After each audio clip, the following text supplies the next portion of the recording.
I'm Maria Menounos, and you're tuned in to AfterBuzz TV, the ESPN of TV talk. Now, let the buzz begin.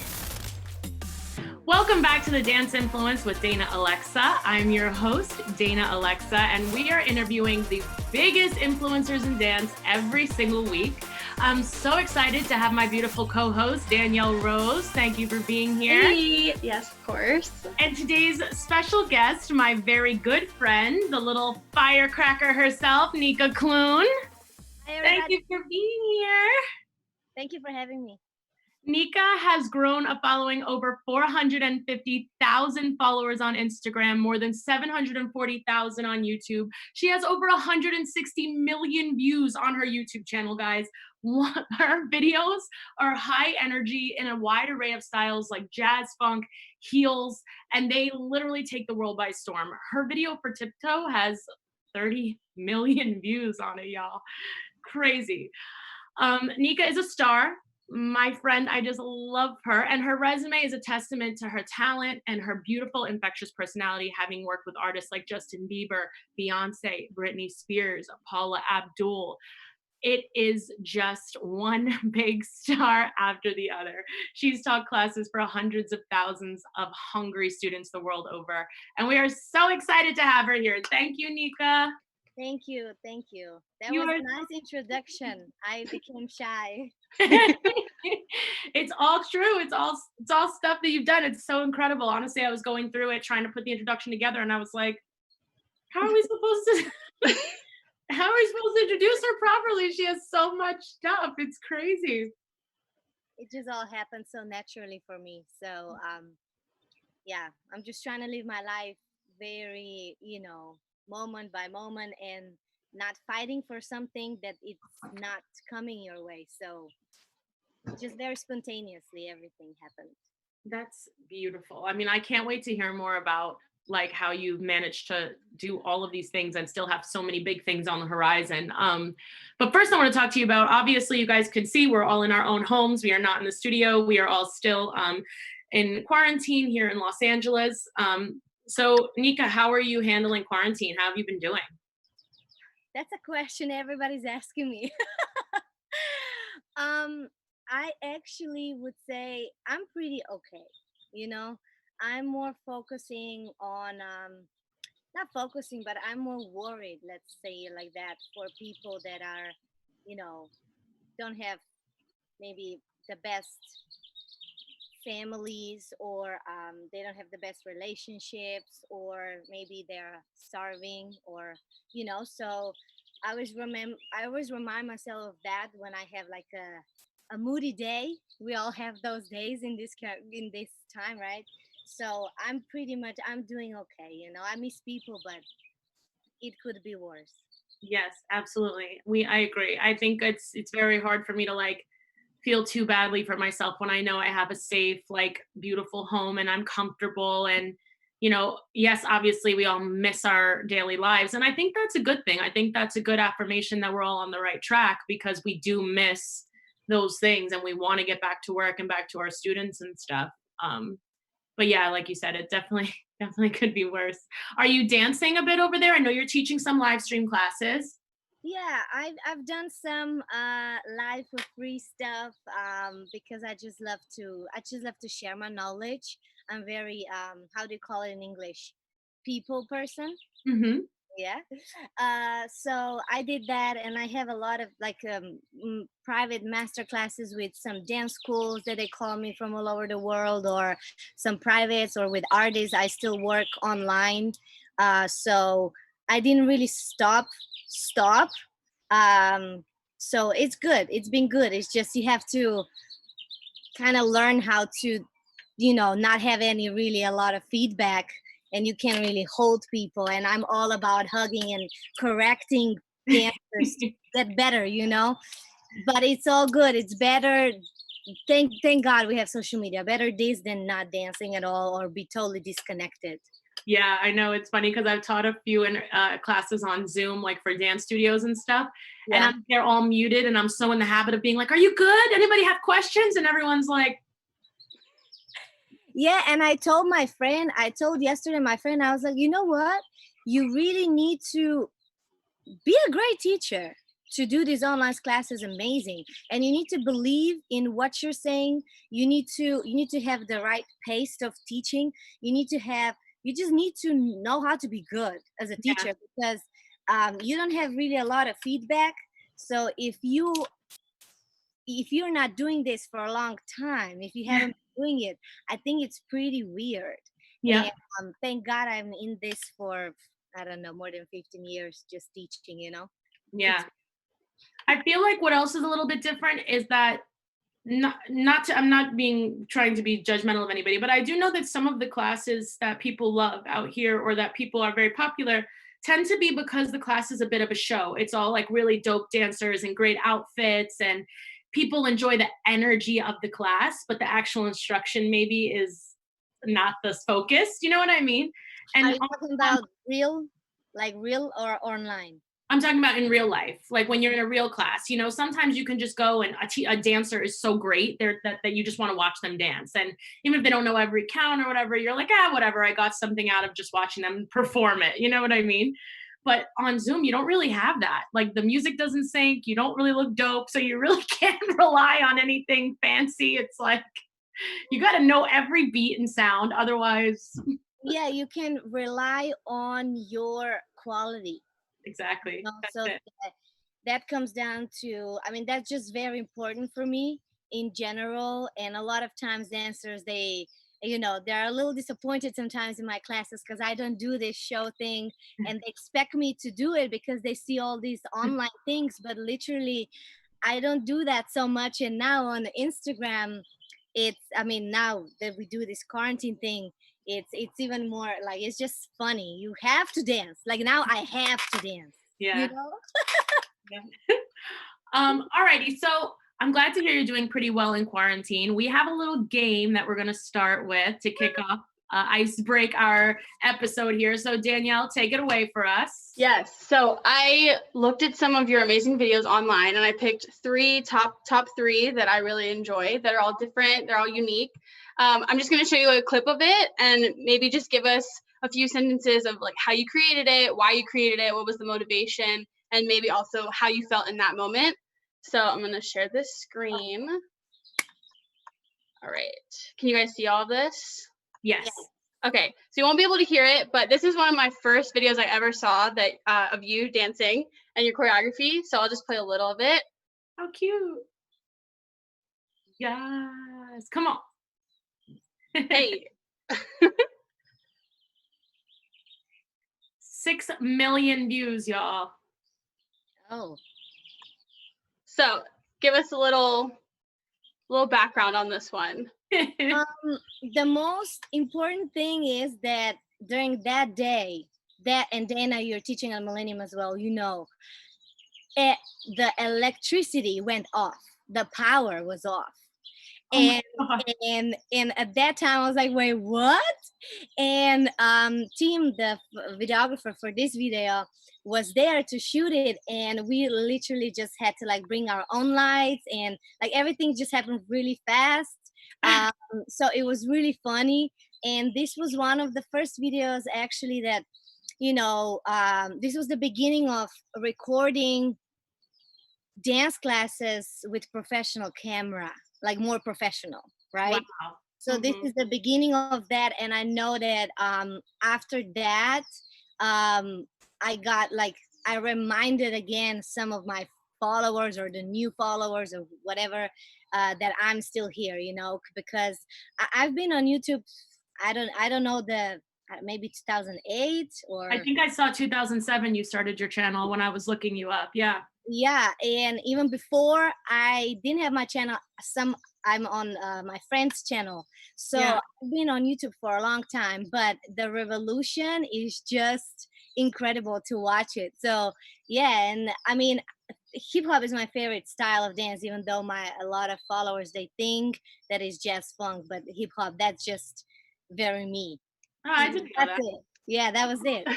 That's so funny. Dance this during a power outage. That's so funny. And yeah, it was really around this time that we really started changing to having like professional videos, uploading them more consistently. And it totally changed, I think, the game as to becoming an influencer in that space. Wow. Crazy. What else you got for us, Danielle? All right, and then this one is a more recent one that you've done. This is more of like the contemporary, the barefoot in Millennium. Hey. This one's so dope. Oh, thank you. You literally move like so effortlessly always. It looks like you're not trying. It's like a movie. Right? She's like Well, just floats. I'm just very judgmental. I mean, but probably everyone is, especially choreographers. So I only see mistakes, and what could I do better? But thank you so much. I mean, I just, I'm influenced. I'm a versatile dancer. I started with tap. I started with jazz, with ballet, with old school, like hip hop, like super old school. So I have so many things in my body that I just, sometimes I'm inspired by dancers around me. And I'm like, oh, wow, you know what? I want to do something challenging for dancers who has more technique. So let me focus on this week. Let me see, get some friends together, see how that looks and stuff like that. Because I want to challenge my students, because if you like a teacher, you most likely come back to this teacher. And I want to challenge them in different styles, because that's important. It's important to be versatile dancer. So this is one of the challenges. And I'm not saying that this is my whatever. I can talk forever. This is great. This is awesome. But I made it not for myself, for my body to feel good doing it, but mostly for dancers. Yeah. I think that's interesting. That's something we've talked about with a couple of different people we've had on that teach, and that we've talked about the difference between when you choreograph something for yourself to perform versus when you choreograph a piece that's meant to instruct a certain technique or that's meant to push a certain body type. Because I think what's happened with social media a little bit is that we've started to like conflate like whether you're a great dancer or you're a great teacher and a great choreographer. I feel like it's all different skills. Like as long as your class pieces have a purpose in the training aspect for your students, whether or not you look the absolute best dancing it or it's your best piece of choreography really isn't the point of the weekly class. It's about training a specific element for your students. Absolutely. And if I'm honest, hello, earrings. If I'm honest, a lot of people in this clip after me, I would say they have higher legs than me. They are more arched than me. They turn better than me, right? But that's the whole point. I'm not teaching for me to shine. Then I can just go outside right now and record a video of me. It's not about me. It's about getting dancers better, So when you realize, not when you realize that, but when you let go of that fear of judgment, what are they going to say? Because everybody's judging, we humans are just very judgmental, unfortunately. So when I let go of that, I felt so much better. Like I don't need to be the best in the video, even though a lot, of course, my fans will say you're the best, right? But it's so much more than that when you are a true teacher. Right. Cool. This is the last one. This is your tiptoe video. 30 million views. I even didn't know. To be honest. Crazy. That is crazy though. I think that's my most viral video. And with the boys. Go off, Nika. In the heel? Yep. No. I'm guilty. I probably did at least 6 million of the views. So thank you. So this video, let me just tell you, this and my nails right now, this is just crazy. I can't put it in. So let me tell you, record label, I can't remember which one. The record label that Jason Derulo is with, they email me, can you, for this and this amount of money, create a choreography to it, post it on Instagram. I was like, sure, okay. So I did a concept video, not really concept, but just like I got some cute girls together. We recorded it, and then the girls were like, Nika, this is a cool and fun choreography. You should teach it. I was like, oh, sure, okay. And then I taught it, and for some reason these boys came, like everything was just very spontaneous, you know. And I never planned that, like, what I say, fifth sum, or how you call that, four boys and me in the middle. And Awesome, yeah. you know, I put the shoes on. Just, I never really teach in heels because this is not a heel class. But because I'm so short, I a lot of times put heels on just at the end. And I also challenge myself like that. So this was not rehearsed. Like usually my stuff is not rehearsed, but it looks like it, you know. But it was just caught in the moment. So that was just cool. And it just happened to be super viral.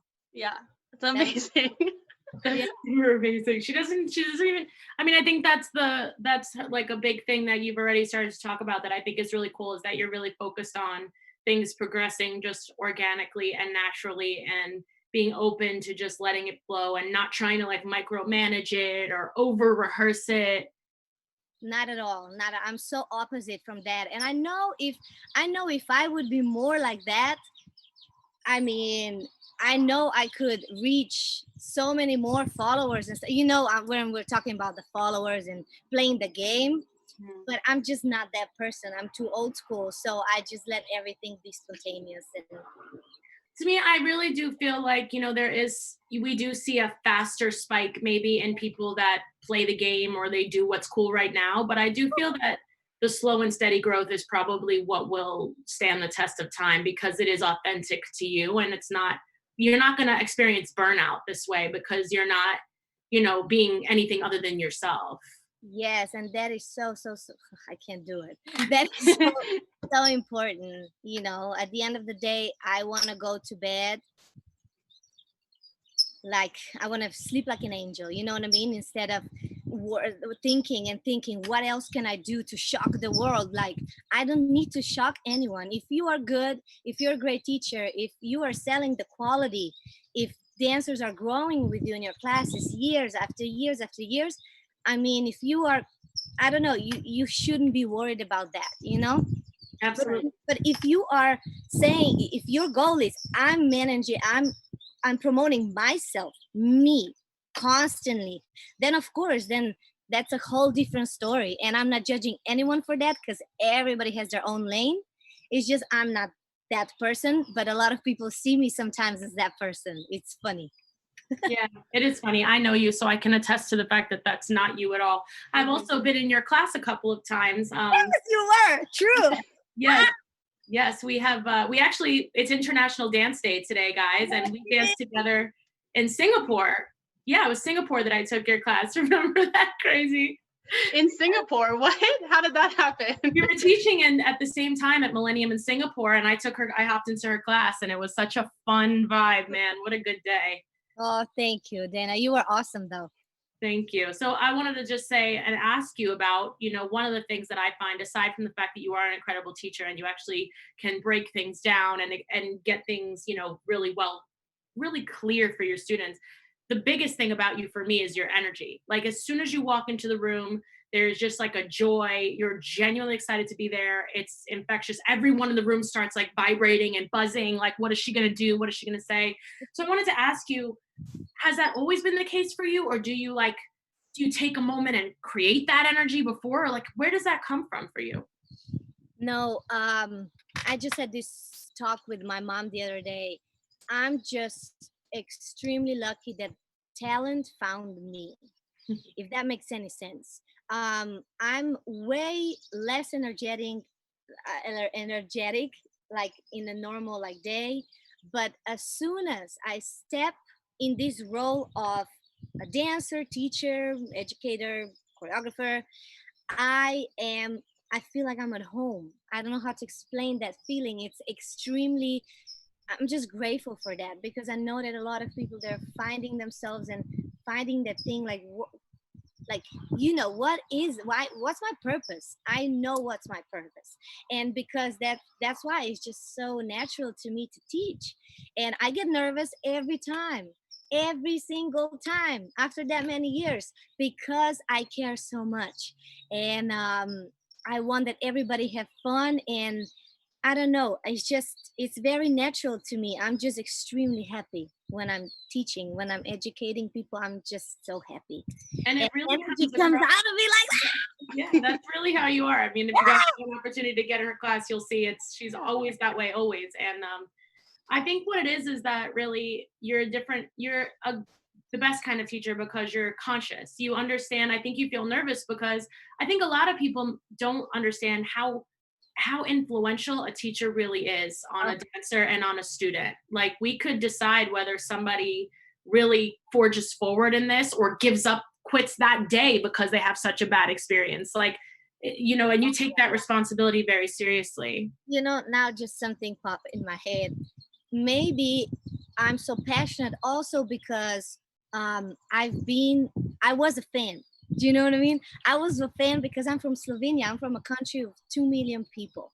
So when I went out when I was 9 years old to London for the first time, I saw all these musicals, Mamma Mia, Cats, like all this Chicago. I was like, whoa, what's that? And I was a fan of this world. And I know how excited I got. Or when Brian Friedman or Rhapsody James, for the first time, they saw me in class at BDC, right? I was 16 or 14, 15.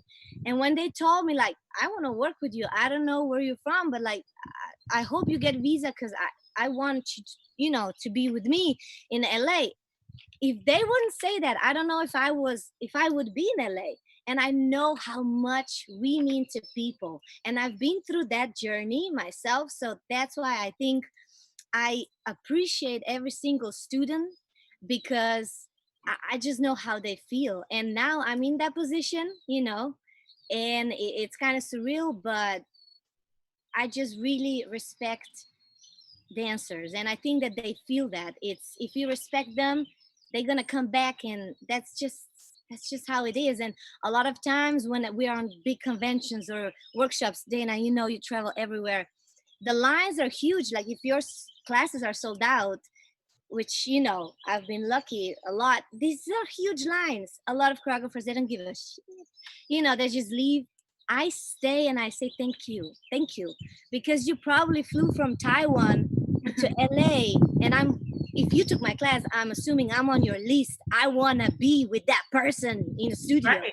Yeah. So, oh my God, if you wouldn't fly here and spend all this money, take this time to out of your schedule to be there with me, I wouldn't have a class. Yeah. It's very simple. So I think the more that you are normal, grounded, the more I think you can be a better, greater teacher. That makes I definitely agree with that. So you mentioned it a little bit, but tell us about how you got started in dance and your like early life as a dancer in Slovenia. Well, my mom and dad are dancers. They were ballroom, you know, competition dancers, and they opened a dance school, I think, when I was 2 or 1 year old, and I was just always in dance school. So my biggest motivation was, of course, my mom and my dad when I saw them doing cha-cha, aerobics. My mom had big following for aerobics. We had a lot of ballroom classes. Like, it was really cool. And then, of course, I was a big fan of Michael Jackson. And I saw this move, like the concert was televised on our channel in Slovenia. I was very young. I don't know. I'm telling you, like 4 years old. And they were doing like this and this to the side. I don't know, like this. And I just got so motivated when I saw Michael do that or something like that. And then our teachers for jazz, they did the same. You know, they got inspired in our dance school. And I was like, oh my God, they can do that. Well, then I'm going to dance in my dance school, right?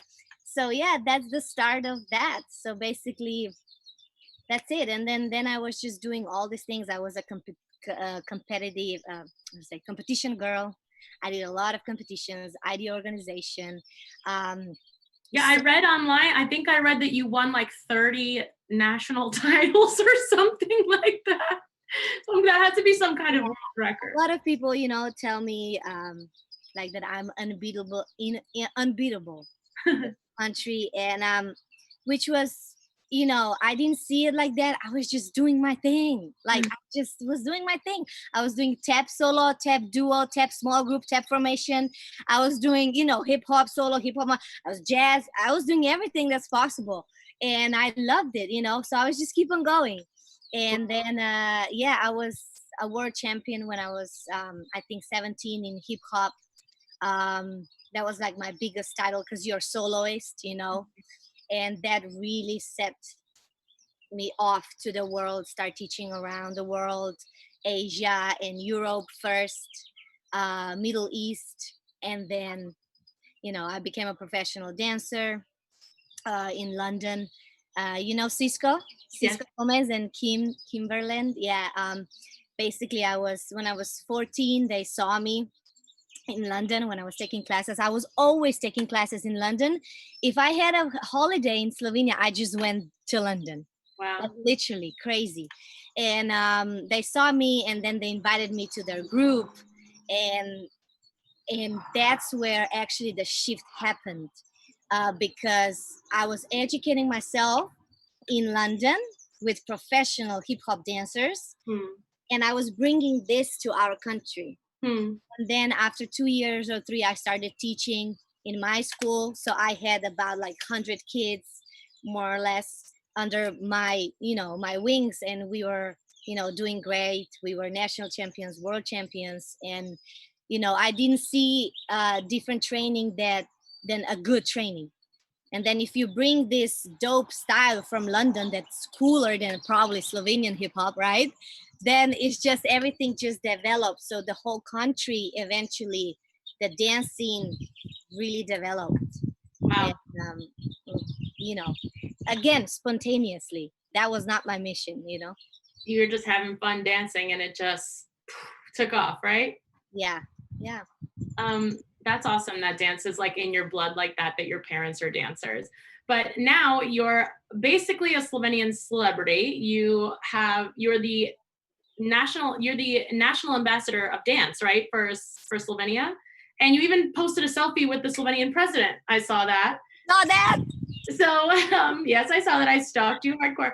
So what is that like for you now to see that and to know that that's, you know, that you're an inspiration to people like that?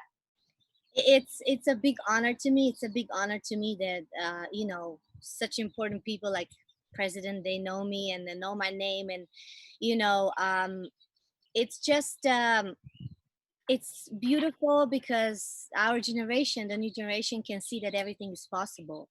And that's why I'm so happy that people are seeing uh, that you don't need to just dream. If you're in a small country, you can actually do it. You know, you just have to really be a little obsessed with what you love. You can't say, oh yeah, I love dancing, I'm gonna dance 3 times a week. No, you're gonna dance all the time, and you're gonna go to every single workshop. I remember I was driving for 15 hours just for one class to take a Marty Kudelka class in Austria. And Marty Kudelka, he still remembers that class. I was that girl in a pink outfit, apparently. I don't know, you know? I hope you guys are listening to this out there, because so many of you, and I'm sure you get this all the time, Nika, people message me, I'm coming to Atlanta or something, a city somewhere, and somebody's like, oh, I live 3 hours away from there, I can't come to the class. I'm like, you know, but they also say they want to be a professional dancer. And I'm like, man, I spent so much of my time on public transit in New York, taking shady railroads down to weird states to do anything I could. You know, I came from a poor family. I would save money for 2 weeks to be able to go to Broadway Dance Center to take class for a day. But I think that it's important for people to realize that, you know, for some things you do have to really, really throw yourself head first and make some sacrifices and really get out there if you want to make it. Especially nowadays, I feel. Yes. Not we had it easier way. No. But now it's just dance is super popular, more than when we started dancing. Absolutely. So and you do have to work everybody- harder if you're from a small town, or if you don't have the connections automatically, or if you're low income. You know, you're going up against people who are wealthy, who are in the right cities. It's not easy, but talent and hard work can win. You just have to be very serious and committed if you're going to do it, because, I hear it all the time. Even other countries, I'll go to another country and somebody's like 3-4 hours away and they're like, oh, you're so far. And I'm like, so far, I flew all the way across the world to be here in your country. Get in the car and take a road trip. Come on. But yeah, so hopefully people are hearing that advice, because that's great advice. If you're somewhere in a small town, or if you have anything stacked against you and you want to be successful, please commit. Do what Nika did. Look how hard she worked to get to that. Crazy. Nika, are you there with us? You froze. Look at her putting her earring back in. She still looks cute though. She's so cute. She's frozen though, so let's see if she comes back. Maybe she's just like acting, like holding. Maybe this is a game. Oh, she's coming back. Well, I can tell a little bit of my story real quick, because same thing for you guys talking about dancers, not being able to do things. I'm the same way. I mean, I came out here from North Carolina and I had maybe $2,000 in my bank account, and that was just in my savings. I didn't have a job. I still didn't have a job for a month, and then I became a part of the Millennium Dance Complex certificate program, and that obviously cost a lot of money, but I was able to like borrow money and just do what I had to do to be out here. So I really think that if you can put your mind to it and write down your goals and really think about what you want and manifest it, anything is possible. Even if you think it's not possible, it is, and whatever is meant to be for you is going to be for you. So that's just my 2 cents to everybody out there who is worried about not making it or being anxious about that. Everything will happen when it's supposed to happen. Absolutely. Hey, Nika, you're back. Hi, baby. What happened? Well, we're dealing with our whole technical situations now, so we sometimes things go awry. I have my earrings. But your earring is back in. There you go. Good. Okay, so tell us about choreographing for Paula Abdul. I know that's something you've done recently. You did her residency for Forever Your Girl in Las Vegas, and you've done a bunch of other choreography for her for huge things. I think it was Billboard? Tell us about that. I mean, sometimes I still almost don't believe that happened. Paula Abdul, I remember like Paula Abdul and Janet Jackson, Michael Jackson. I was watching them all the time in my room, trying to, turn just like Paula Abdul. And now she finds me on Instagram and wants me to be her main coach. Like, that's just super wow, so she said, I'm coming back, and we have this performance of Billboard Music Awards, and I want to do, the mix of my songs, and I want you to, influence your movement with my movement, like influence my movement so that it's more cooler, right? And I was like, oh my God, Paula, this is just a dream come true. Thank you so much. And that was the beginning. So, with every huge artist like that, it does comes a lot of work. So I'm not gonna say that this was like the lightest and the easiest job, like all the jobs that I'm doing for her. But I also always say they are legends for a reason.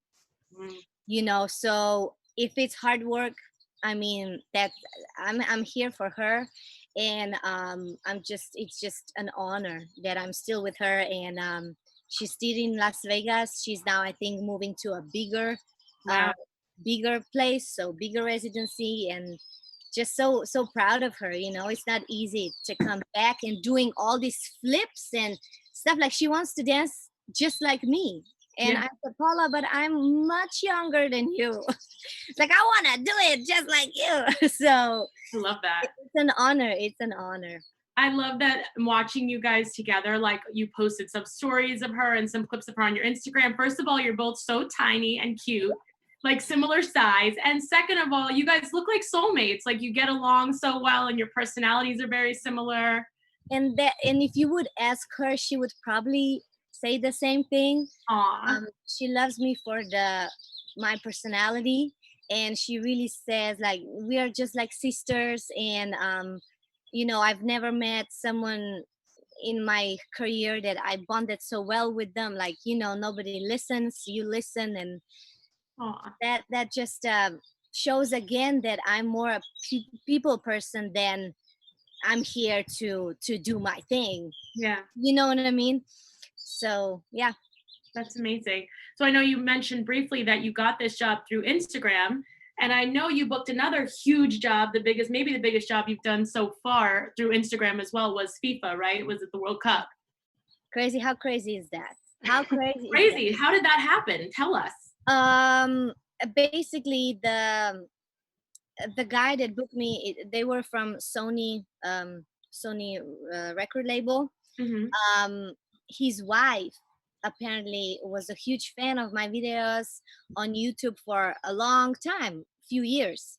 And he said, and he was looking for someone to choreograph for Nicky Jam and Will Smith for the closing ceremony for FIFA, which is huge. And you know, they had Russian choreographers, but I think label from America was not super comfortable Mm. just sending them there without a American choreographer. So that wife told him, "Hey, you need to check this girl out. Like she's super dope. She did this choreo to Enrique Iglesias song. This is amazing." And that song to me is kind of like slow. Like this is one of the slowest things I've choreographed. So, but it's a big hit on YouTube. So I don't know. She loved it and he saw it and he texted me on Instagram. And trust me, I'm not taking jobs from Instagram a lot, and you know that. Like, and I swear I could, but I just don't. And I almost skipped it, but then I would look back and I googled him, because you have to google things nowadays, you know. And I saw, wait, this is really, he is from a Sony record label. So Wow. then the emails went back and forward, and here where I was, and I brought my boyfriend there, and we were doing our thing together in Mm. Russia for a huge event. Like this was crazy when we saw this like stadium and how many people were watching it. And this is really, I know that it's like Super Bowl is huge, right? But FIFA, that's just another level. That's And a global phenomenon. that's You know, global. the Super Bowl is an American thing, but FIFA is a global phenomenon. Yes, it was crazy. So we did our thing in Russia. We were there for quite a while. It was fun. Different versions are different to work with. You have to compromise. And then on top of that, it was just so like sweet, like how to say, cherry on top when it was for Will Smith, you know. Yeah, he's great He to work doesn't with. perform so much anymore as a Yeah. singer. So that I got that chance, I mean, that was just crazy. So me and my boyfriend, we were really happy. So Really. I'm curious to know, do you move out here to LA and you decide I'm going to start pursuing my career here? You'd already made some connections through trips that you had done. And so your career takes off here in LA and you become a teacher. You start teaching at Millennium Dance Complex and you start teaching. That was not my goal. Right. It just happened, as of course, right? Yep. Um, so you start filming your class. We saw one of the first classes you filmed earlier in the game. So tell me, like, how did it become that social media started to grow for you, or that you started seeing, you know, this YouTube channel I've had for a long time, maybe I should start throwing investment into it? Or like, how did that become for you with your social media? Well, it's a funny question because I mean, I wish I could give you like a plan and like everything, you know, like that, the answer like that. I just really didn't have any plan. This was nothing. Like I just continued doing me. That Yeah. was it. And when I think it was 2010 or 2008, something like that, me and Camilo Lauricella did a song Telephone. And at that time, not a lot of dance people were on YouTube yet. And we reached like 1 million views and stuff. So we knew that social media, it's gonna be like huge, but it didn't take off yet. And then years after, I was like, oh my God, this social media and like blah, blah, blah. I was a little against it, you know, because this is so not me. But then you know, one of the videographers was like, no, let me just record you like you are being a little stubborn, you know. I was like, sure, but I'm still gonna teach my class how I teach it. Like I was very like, you know. And then at the end he just like recorded it, and then I started doing it sometimes. And this is the proof, like if you go on my YouTube, I'm not posting a lot. I'm really not. It might look that it looks like I am because my videos are going around, but I'm actually maybe recording one class in 2 months, or, you know, I'm not like super invested in that. So I never saw YouTube as my profit, or how can I make business out of YouTube or social media. Never. It's just more for inspiration for people, to connect around the world, you know, connect with people around the world. It gave me a lot of opportunities to choreograph for stuff, and, you know, also of course to go teach globally around the world. So my career was just on another level, but I was already doing things before all of that. Does that make sense? Absolutely. Yeah. It's just like another aspect, another facet of Exactly. the career. Yeah, which my mom is like, Nika, you're so dumb. You're so stupid. Like, why you don't take all these offers? And like, I'm like, I don't know. I don't want to just record myself dancing in the living room. Like, you know what I mean? Yeah. But that just, everybody's different. Yes, absolutely.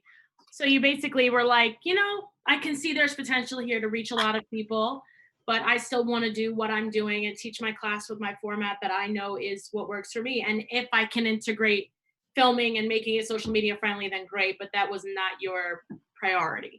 No. I really didn't change perspective. No.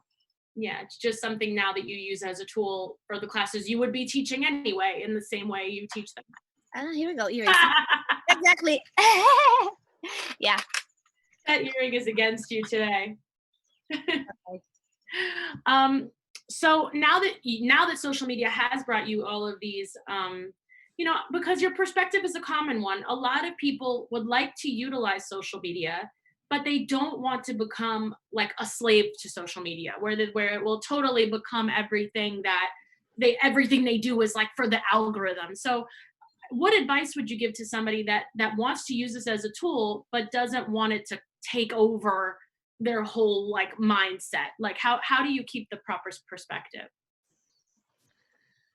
I mean, listen, I mean, you can talk about that a lot because you're doing a lot more things than me, and you know your brains are different. And how can I do this? How can I do that? I also caught myself sometimes, you know. I mean, Instagram was so new, so for me, I was like, "Oh my God, what's that? Look at this!" You know, I can reach so many people. I caught myself, you know, waking up in the morning and the first thing is Instagram, and I still do it sometimes. And you know, what can I choreograph now? So you know that people gonna have fun watching it. But you know, the more I caught myself thinking like that, I was like, this is not who I am. I don't like that. This is not genuine. Mm, So I'm not doing things for the right reasons. And I would just suggest that if you're doing things for the right reasons, I think, and if you're constant, I mean, you have to have the constant, how say, the Routine. exactly. You have to have a routine. This, I know that works. So if you are constantly posting things every week, every whatever 2 weeks, that works. So that's one thing you can do. But what you're doing, I think it should be something that inspires people. Maybe not just dancing. Maybe you can say something. You can do something good for the world. I don't know. Just do whatever makes you feel good. But hey, you know what? I'm not here to judge anyone. If it makes you good, like feel good that you are all like glammed up and like you're doing your thing and dancing, I mean, hey, then that's your thing. But um that's definitely a thing like that you can gain followers faster when you are, you know, a little less outfit on you, you yeah. know, a little more skin. There's some tricks that you can do, but at the end of the day, is that gonna make you happy? Yeah. I don't know. In the long run, is that gonna make you happy? The thing is, let me tell you. The thing is, you cannot identify yourself with that, and your success with that, and how your worthiness of these likes. Because if you start doing that, you're gonna fall apart, because in another 3 years, another Nika will come that's gonna be, better than me. And then what you gonna do then? Well, there'll never be another Nika. I can tell you that much. But thank you. But you know what I'm saying?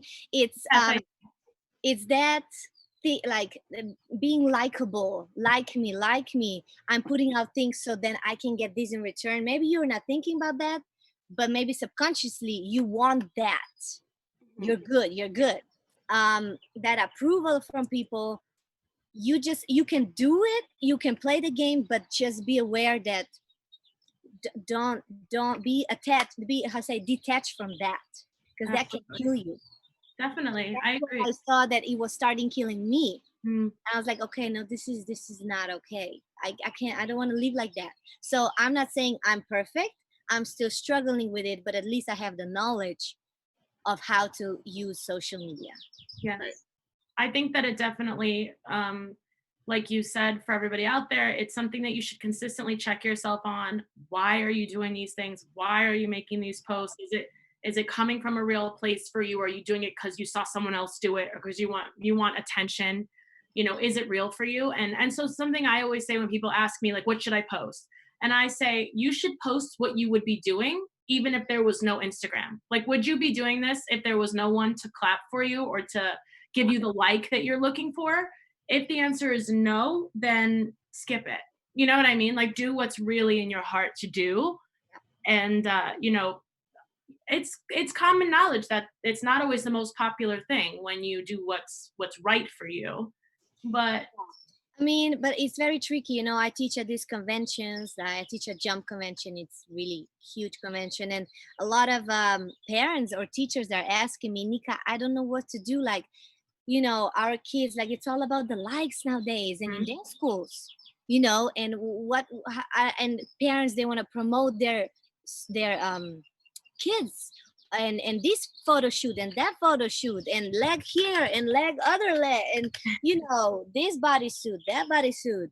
It just like, they ask me, how much can I push them, how much can I, where's the limit? And I'm like, everybody is different. If you want to make money out of that, and that's your business, then you do need to put some work into it. But at the same time, I say, but stay healthy. Do it, then leave it. Don't check your comments. Don't check like how many views you have. Check it the next day. It's fine. You already did your work. You prepped, you posted. It's enough. 1 hour, done. Move on with your life, and then come back to it. You can play a game like that. That's much easier to do when you really do post stuff that you feel good about. I think you become, when you find yourself being obsessive about something, like, do people like this? Should I have posted it? What are people saying? That's your first cue that maybe this piece of content is something that either you didn't put as much work into as you should have, and you're not really proud of it, or that you don't really agree with it and you kind of just did it to see what people would say. So if you feel obsessive about the stuff you post, that's probably a good sign that you should take a break, go within, decide, the purpose for the posts and how you're going to move forward. Because you should be able to post your stuff and leave it and be like, I don't care if my grandma sees it. It's good for everybody. Yeah, exactly. But we are choreographers, you, me, other choreographers, and we have this platform to share, and we should do that so the world sees us. And you never know who gets inspired by your dance or just your personality, right? We're all here in this world to inspire each other. Absolutely. And at the same time, it is business for us. It is. I'm not saying it's not, but we are now talking about this obsessive relationship with that. Like, if you are a teenager, 13 years old, and you don't know what to do with your life, and you're just posting a lot of silly things that doesn't do good for anything, right? Yeah, absolutely. You mentioned briefly that you teach on Jump Dance Convention, and I know you teach in a lot of different conventions around the world, Monsters, things like that. But you also have Viva La Nika, which is your own jazz funk styled, very dominant dance convention. Can you tell us about Viva la Nika?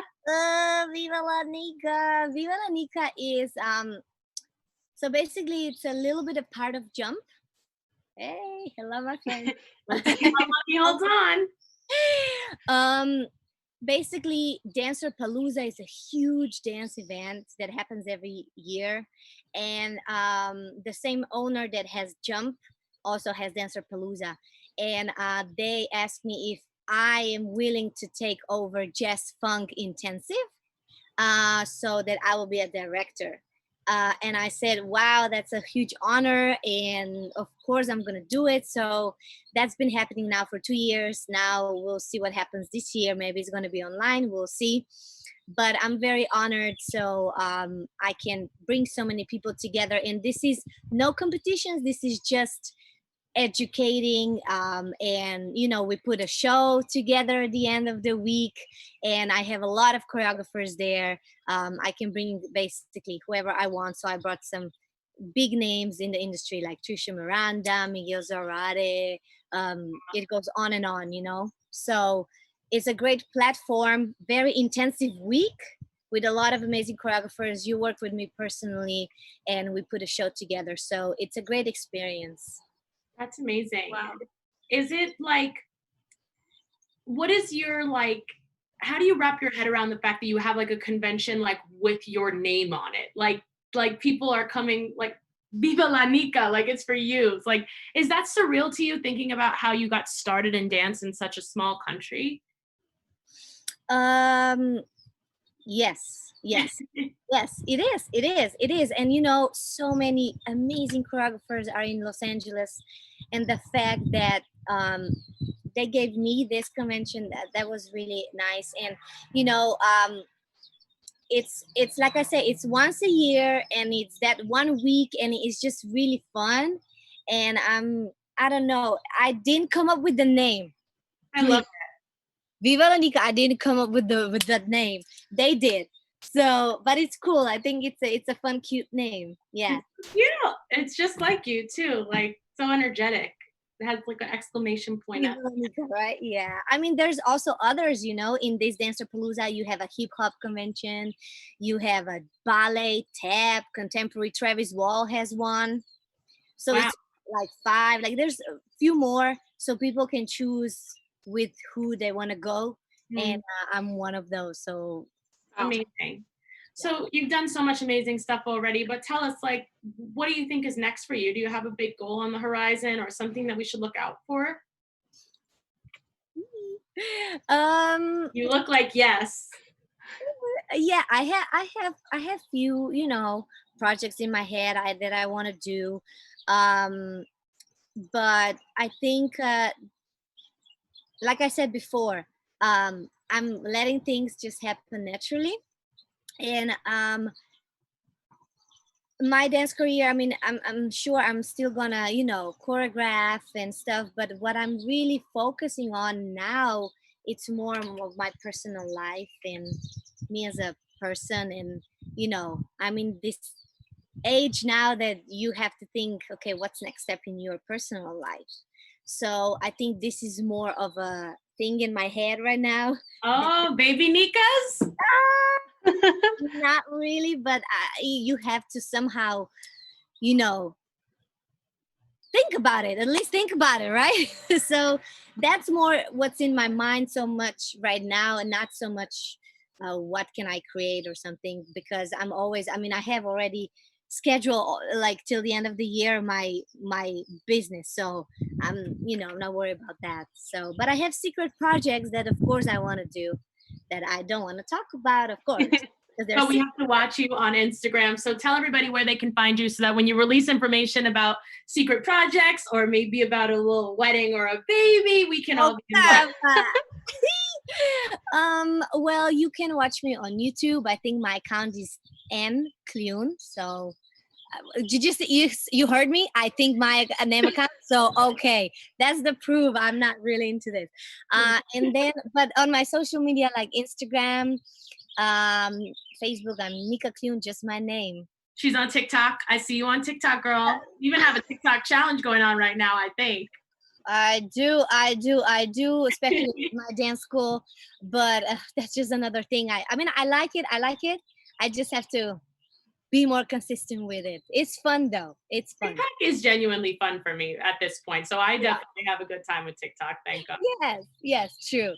So guys, make sure that you find her and you follow her, stay up to date with everything she's doing. There's one thing I want to say. That is the thing, that I'm focusing on. I was focusing on my new website, so it's going to be out very soon.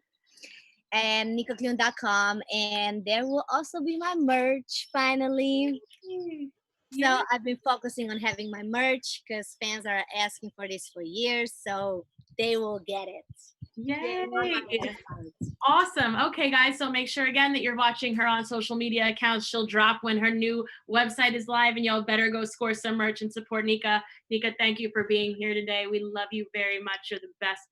We appreciate you. I appreciate you, Dana, and nice to meet you, Danielle, and Brianna. our producer. Danielle, tell them where they can find you on Instagram. On Instagram, Danielle Rose 143. And if you guys liked this video, comment, subscribe, listen to us on Apple Music and all of that fun jazz. Yes, thank you guys so much for watching. We love you and we appreciate your support of the Dance Influence. We'll be back next week at 2 o'clock with a new episode. And you guys can find me on Instagram at DanaAlexa_ and on YouTube at Dana Alexa Dance, and on TikTok too at Dana Alexa _. Thank you guys. We love y'all. We'll be back real soon. Our founder, Keven Undergaro, and me, Maria Menounos, would like to thank you for tuning in to AfterBuzz TV. Remember, we're not just the first, we're the biggest in the world, and we're the only destination for all your favorite TV shows. Whatever you crave, we've got it. So go to AfterBuzzTV.com and check out our lineup. Buzz you later. The views expressed herein are those of the hosts only and do not necessarily reflect the views of AfterBuzz TV or its owners or principals.